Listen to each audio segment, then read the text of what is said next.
Traditionnels et religieux, sages et dignitaires étaient couronnés. Distingués invités, chers parents et amis, mesdames et messieurs, pour la 7e fois, selon un rythme constitutionnellement établi, le Bénin sacrifie à la tradition de l'investiture du président de l'Assemblée nationale. En cet instant précis, permettez-moi de vous dire merci à tous pour votre présence massive à cette cérémonie. J'y vois une volonté manifeste de soutien à la démocratie béninoise.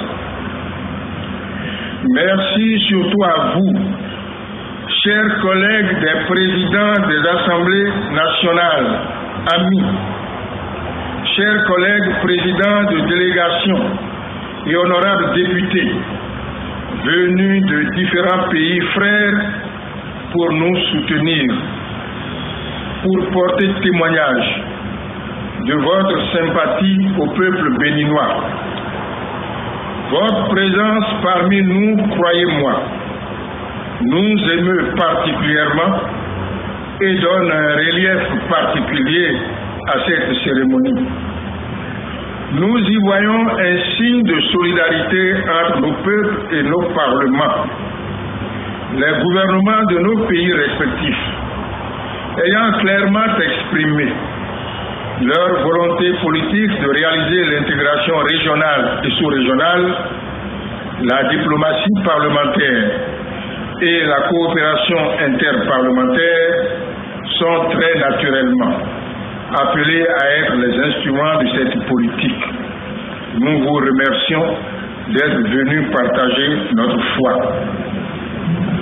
Je voudrais remercier également et particulièrement nos rois, leur majesté, les têtes couronnées, les chefs de culte, les dignitaires, pour l'honneur qu'ils nous font de leur présence, ainsi que pour leurs prières quotidiennes, leurs actions de grâce et leurs bénédictions.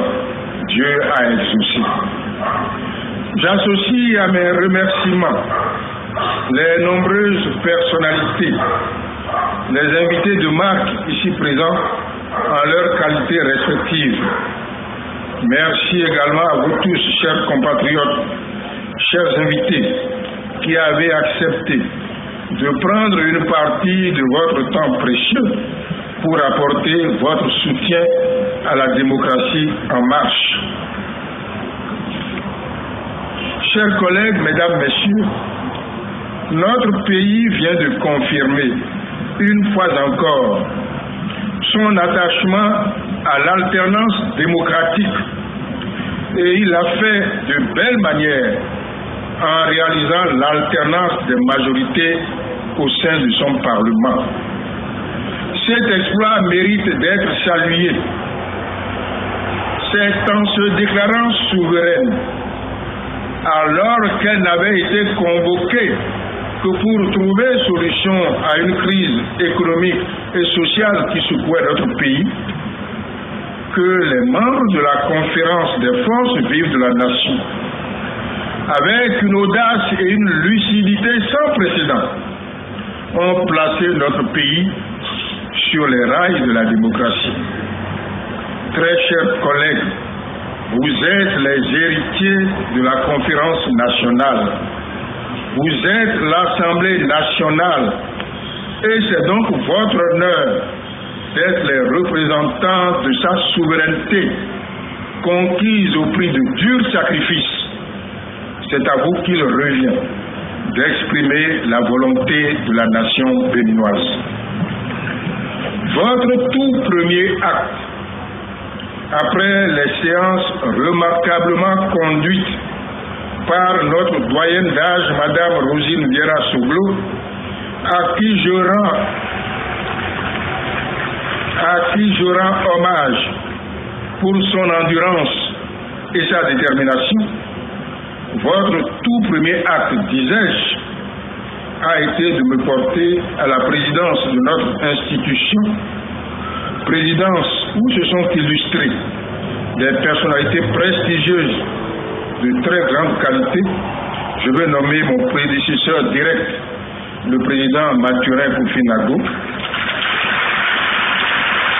le président Bruno Amoussou, le président Antoine Idi Kolaole, sans oublier que je suis prétentieux, notre cher et regretté Monseigneur Isidore de Souza, de très glorieuse mémoire.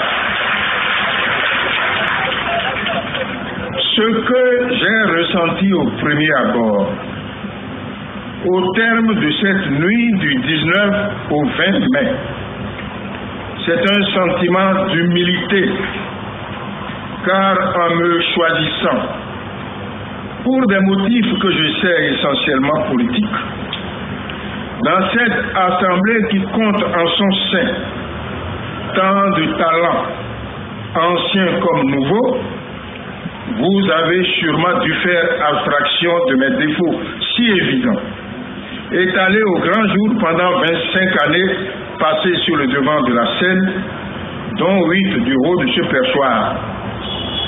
Défauts si connus de vous et dont j'ai du mal à me défaire malgré mes efforts, comme vous le constatez déjà depuis moins de 3 semaines après cette nuit mémorable. Sentiment d'humilité donc, mais volonté de faire mieux. C'est dire, chers collègues, combien votre indulgence me sera précieuse. Humilité, mais en même temps sentiment de fierté, car cette élection ne doit rien à quelques remaniements ou compromis sur les valeurs et les principes auxquels vous me savez attaché de longue date et auxquels vous savez tous que je resterai fidèle. C'est fort de cela que j'adresse mes remerciements les plus sincères et les plus émus à ceux et celles d'entre vous qui m'ont accordé leur suffrage. Cette nuit-là, au fil du dépouillement des bulletins, j'ai ressenti les battements de vos cœurs au plus intime de mon propre cœur. Et pourtant, ce n'était jamais que la 3e fois que je subissais pareille épreuve. J'ai compris cette nuit-là, plus que les autres fois, que l'honneur que vous me faites est moins une faveur qu'une charge, et que la confiance qui m'est accordée est une invitation à la mériter sans cesse et sans faiblesse. À tous mes collègues, de quelque bord qu'ils soient, je veux donner l'assurance de mon impartialité et de ma détermination à œuvrer pour l'expression libre de toutes les opinions, convaincu que chacun saura user de sa liberté dans le respect de celle des autres et dans le respect de l'ordre public. Je serai le président de tous. Sur mes lèvres, il ne s'agira pas d'une simple formule. Je l'ai déjà dit, les circonstances ne me laissent pas d'autre choix que d'être effectivement le président de tous. Comment pourrions-nous en effet oublier que 2 semaines avant cette élection, le débat politique était dans la rue? Comment pourrions-nous oublier que l'insurrection est arrivée jusqu'à nos portes et que notre pays était à 2 doigts de basculer dans la violence?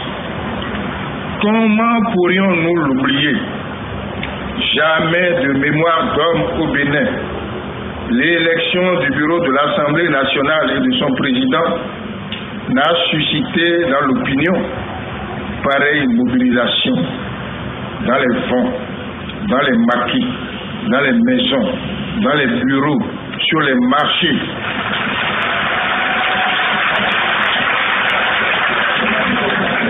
Pareil déchaînement de passion, jusque sur les réseaux sociaux, jusque hors de nos frontières, comme si de nos choix dépendait la destinée du pays, comme si de nos choix dépendait la bonne gouvernance, l'eau, l'électricité, l'éducation, les soins de santé et j'en passe.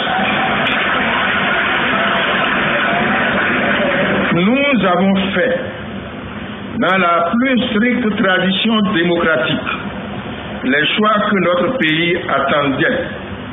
Dieu soit loué. Depuis lors, nos contradictions politiques, qui n'auraient jamais dû gagner la rue, sont retournées dans le sanctuaire qui leur est réservé, je veux dire l'Assemblée nationale. Et le Bénin, en nous investissant d'une mission qui dépasse de loin le cadre de nos capacités et de nos attributions, a retrouvé le chemin de la paix. C'est désormais d'un Bénin apaisé que nous héritons. Un Bénin confiant, un Bénin serein, mais un Bénin vigilant. Et c'est notre honneur à nous tous, chers collègues, d'avoir capté le message émis par notre peuple. Dialoguant entre nous et dans la paix, nous gagnerons la seule bataille qui vaille, la bataille de la démocratie et du développement dans la libre expression de nos diversités. Oui, avoir l'ambiance qui règne désormais dans l'hémicycle, la tolérance qui prévaut désormais, le souci partagé du respect de l'autre, le consensus qui a présidé à la composition de nos commissions permanentes et la quasi-unanimité des suffrages recueillis par les candidats aux différents postes au sein de ces commissions, à quelque bord qu'ils appartiennent, avoir un tel dénouement, qui eût cru que c'est cette même assemblée qui, 3 semaines auparavant, dans un climat glacial et d'exclusion réciproque, ne s'est donné un président que par une voie d'écart avec son rival d'un jour, l'honorable Kwame Kouché, dont je salue ici la performance. C'est notre honneur, chers collègues. Ailleurs, on se bat d'abord, on s'entretue d'abord et on discute ensuite. Ici au Bénin, on s'assoit tout de suite, on discute et les solutions jaillissent du débat. C'est ce que les observateurs appellent l'exception politique béninoise.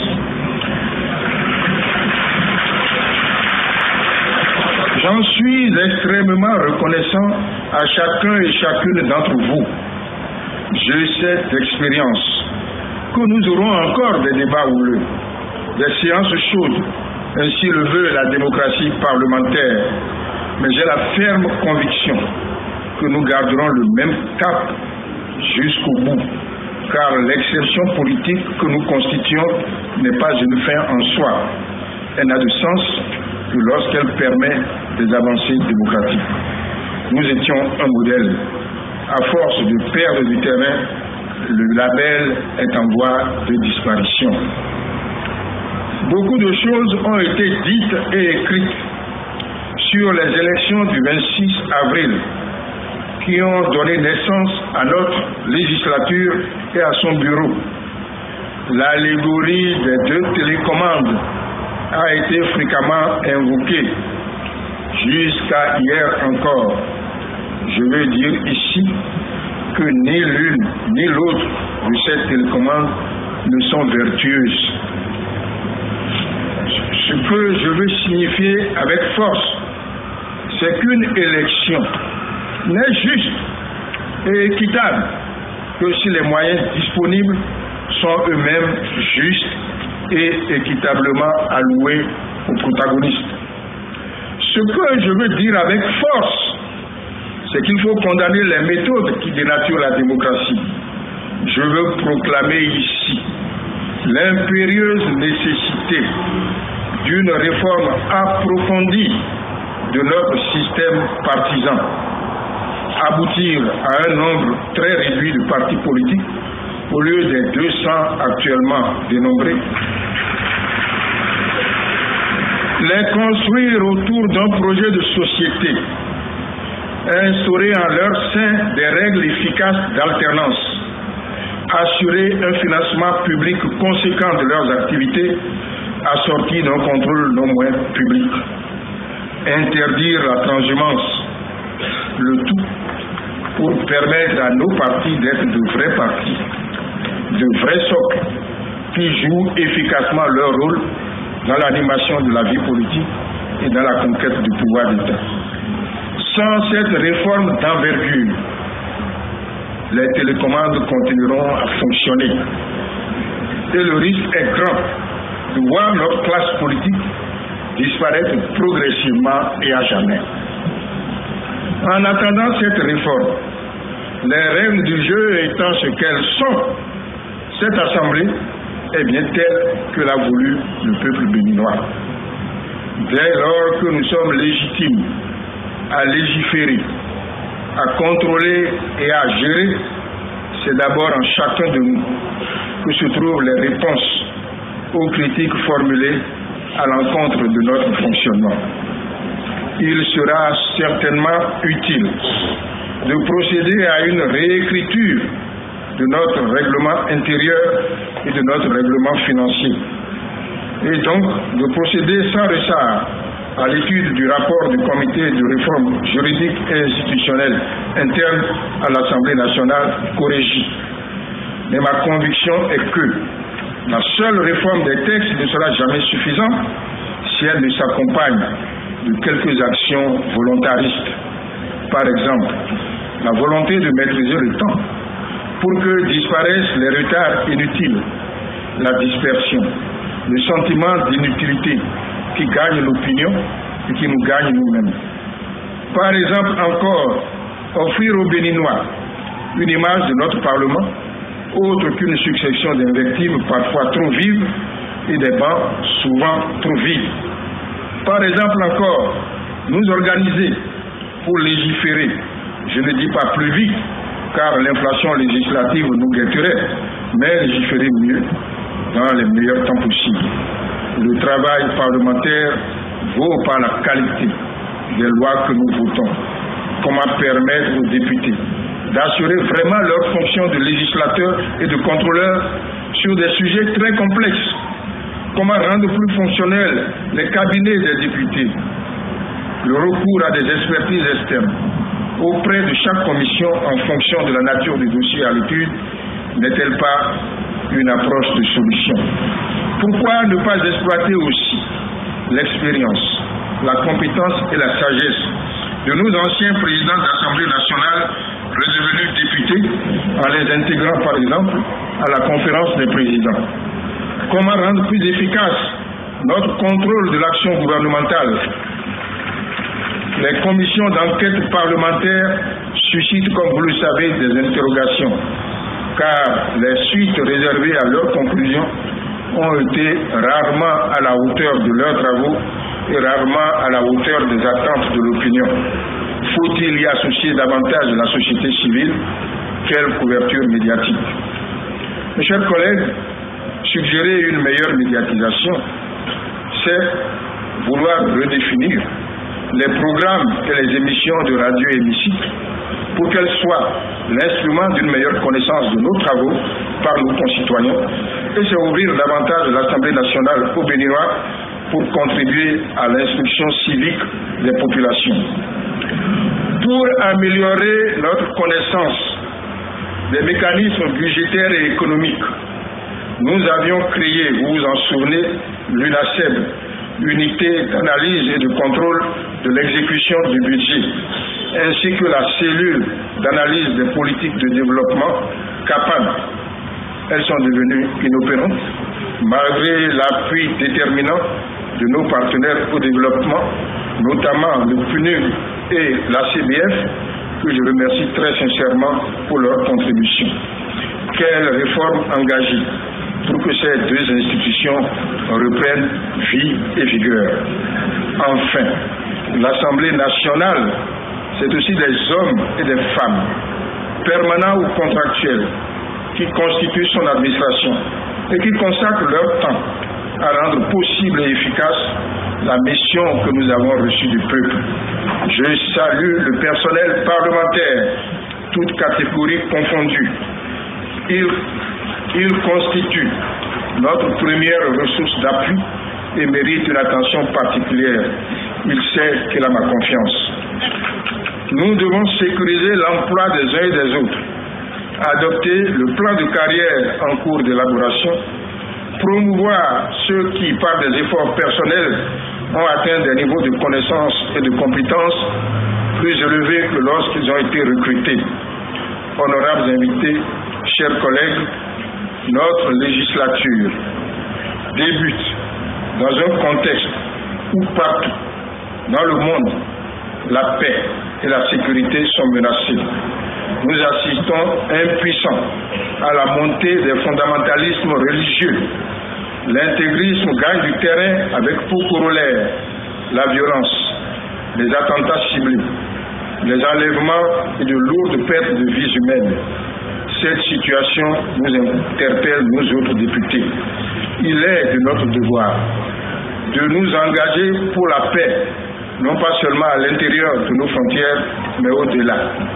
Les activités de Boko Haram au Nigeria, au Niger, au Tchad et au Mali constituent de grands sujets de préoccupation. De concert avec la communauté internationale, le Bénin et son gouvernement jouent leur partition.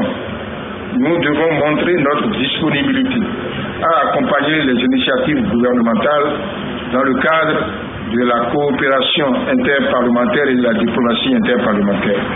J'en appelle donc à une intense coopération entre les parlements. Je salue une fois encore les éminents présidents de l'Assemblée nationale ici présents, les chefs de délégation et nos collègues des parlements africains venus nous honorer. Leur présence ici peut être, comme l'ont souligné la plupart d'entre eux, le point de départ d'une nouvelle dynamique. Mes chers collègues, la législature achèvera sa course en mai 2019. Les défis que notre pays doit relever à terme sont connus. Juguler la crise économique et sociale, fournir davantage d'efforts dans les domaines de l'éducation, de la formation, de l'emploi des jeunes, de la promotion des femmes, de la santé et des infrastructures. Mais dans le court terme, notre principal défi est politique. Il s'agit pour nous de contribuer à l'instauration d'une transition douce qui permettra au Bénin de passer sans coup férir, mais sans heurts, d'un régime à un autre le 6 avril prochain dans la plus pure des traditions démocratiques. Comme vous le voyez, les tâches qui nous attendent sont exaltantes. J'ai l'intime conviction qu'elles ne sont pas au-dessus de notre capacité de tolérance, de clairvoyance et de courage, comme ce fut le cas pour nos aînés de la conférence nationale. Vive la démocratie, vive l'amitié entre les parlements, vive le Bénin. Je vous remercie.